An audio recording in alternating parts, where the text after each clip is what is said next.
that's coming through Parliament about that will impact on wineries.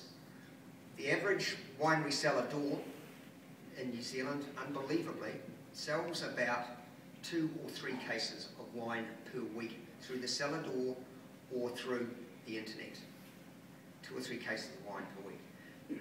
Under both the current legislation and the new legislation, they are paying thousands and thousands of dollars for that right.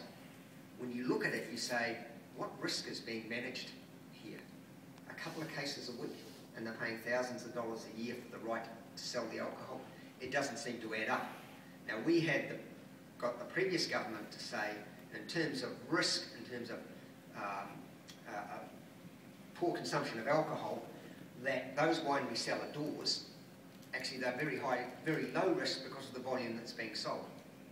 The current government said, oh, we're actually not interested in that, and we're going to impose the costs anyway. What it's going to mean is a lot of our smaller wineries are really going to struggle with those costs going forward. There's one other little thing in the legislation which might be of interest to you as well.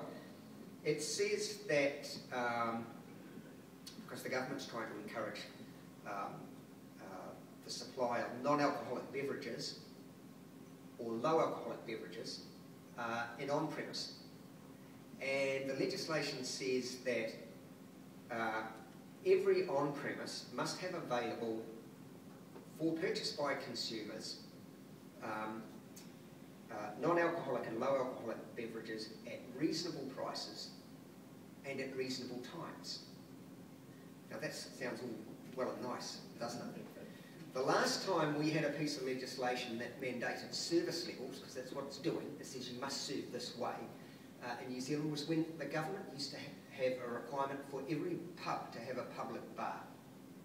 And those public bars were a disaster, because what it did was pull down the level of service to the minimum required in the legislation and not the other way.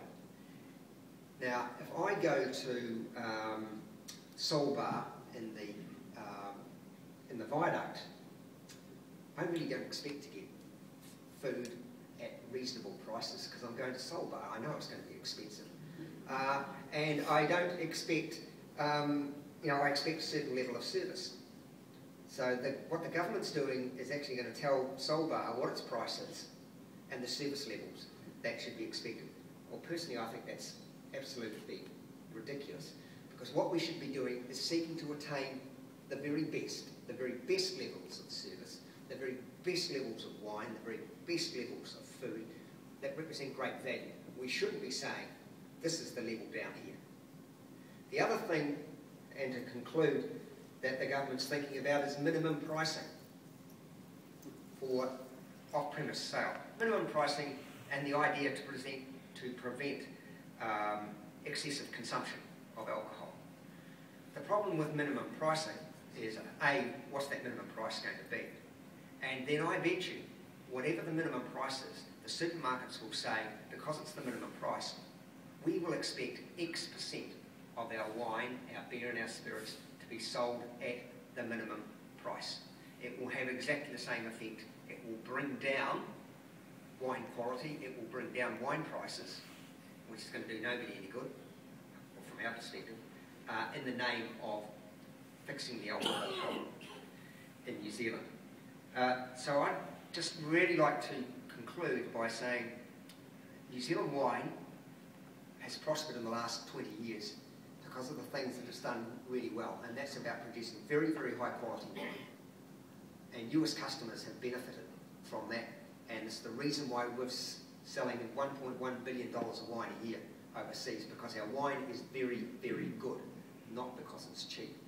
The risk in the alcohol reform bill in Parliament is that what the government will do, completely contrary to its intent, is that it will put standards in there that will force down price and force down service levels. And I think that's going to be a very negative thing for New Zealand wine, I believe for alcohol consumption in New Zealand for a very long time. And we need to be very careful that they don't do that. So thank you very much.